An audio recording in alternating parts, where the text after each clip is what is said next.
Today on Unpacked, we're going to play with our packaging.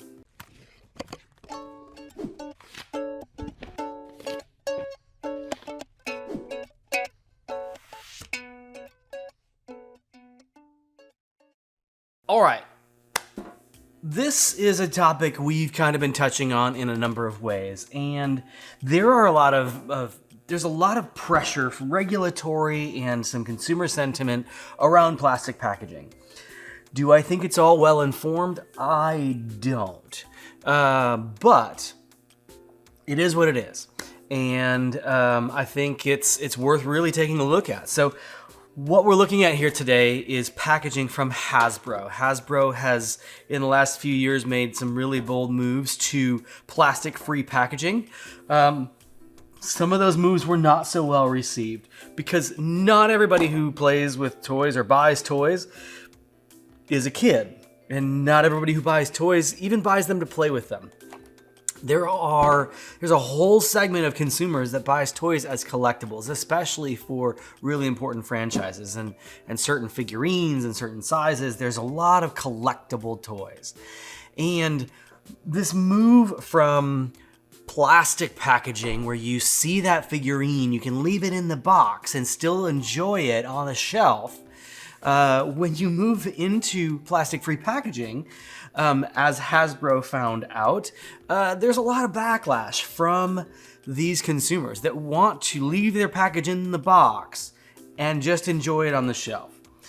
That's really hard to do, and they like that protection around it, keeping the dust off of it, some of those things. So that they've made some moves away from some of that with some collector packaging, but as far as kids are concerned, there's no reason you can't get rid of a lot or all of the plastic in packaging if that is your goal. And so here are a few of the toys that they've got. This first one here is a little Jedi thing.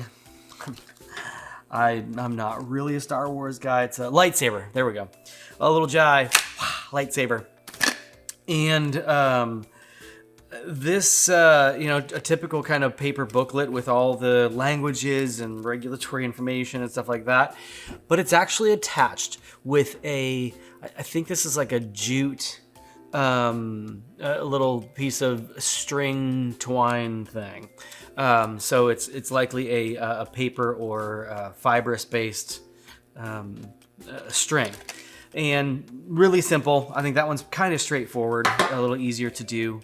The way that they actually brought it into the handle of this is interesting.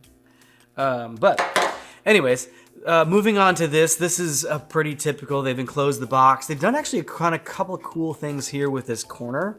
I've cut this open already. But to get this corner in here, they've kind of backed it and then just rely on this flap to kind of create that arc in there. So they've done some interesting things here with the die line. Inside of this, really simple, straightforward corrugate packaging. They've done a couple of things to help trap the characters inside these little pockets. So to protect some of these things that they would normally put a bag around, maybe contain parts, stop the scuffing on this little like dome in here, they've used this transparent paper called glassine, is what it looks like to me, which is just kind of feels plasticky because it's the way that it's processed, and it starts to get a little transparent.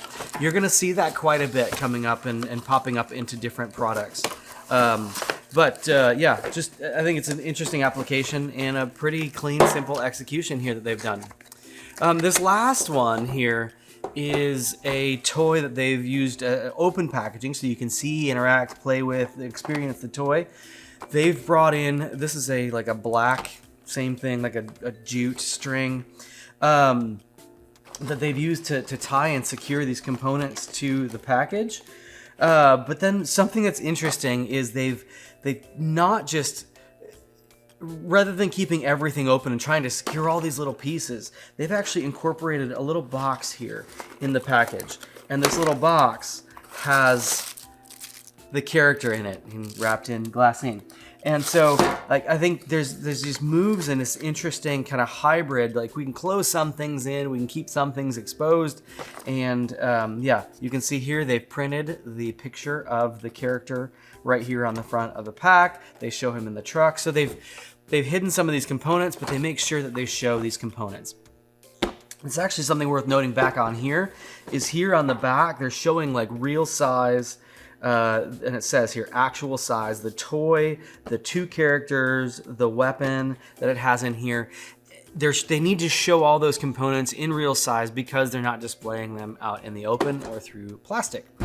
Overall, I think they have a great execution here, and I think you're gonna see more of this kind of packaging. If you're seeing some toys like this, if you saw some packaging. If you saw some cool packaging out there, if you've seen something neat that we should take a look at in this toy space, let me know in the comments below. And thanks for watching Unpacked. Have a playful day. Yeah.